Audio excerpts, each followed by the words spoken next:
अधिक मास विशेष ऑफर्स फक्त कैलास अडगावकर ज्वेलर्समध्ये. 15 मे ते 15 जून दरम्यान चांदीच्या मजुरीवर 50% सूट आणि सोन्याच्या मजुरीवर 30% सूट. आजच भेट द्या कैलास अडगावकर ज्वेलर्स, दत्त मंदिर बस स्टॉप, नाशिक रोड. काही दिवसांपासून रिंग रोडचा विषयावर कुठल्याही प्रकारचे निर्णय होत नाही. नाशिक जिल्हाधिकारी यांच्यासोबत सकारात्मक चर्चा होऊनही कुठल्याही प्रकारचा निर्णय निघाला नाही.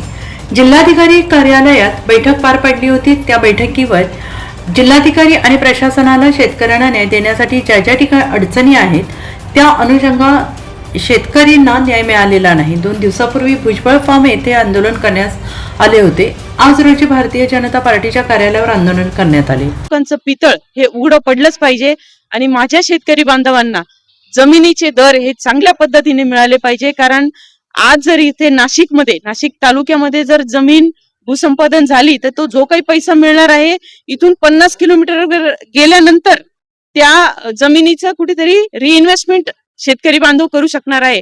कारण तेवढ्याच पैशामध्ये नाशिक तालुक्यामध्ये तर जमीन घेणं शक्य नाही. मग शेतकऱ्यांनी आपली काळी आई विकून काय उघड्यावर पडायचं का? हे सर्व प्रश्न मांडण्यासाठी मी अगोदरही शेतकरी बांधवांसोबत होते, आजही आहे आणि भविष्यातही राहील.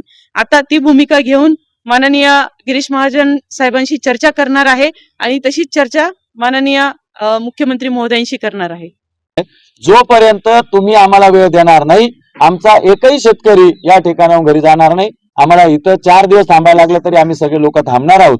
त्याच्यामुळे शेतकऱ्याचा किती अंतर पाहायचा हे आता तुमच्या हातात आहे. लवकरात लवकर वेळ द्या, चर्चेतून हा प्रश्न सोडवा एवढीच आपल्याला विनंती करतो. NCN न्यूज साठी रोहन दानी, नाशिक.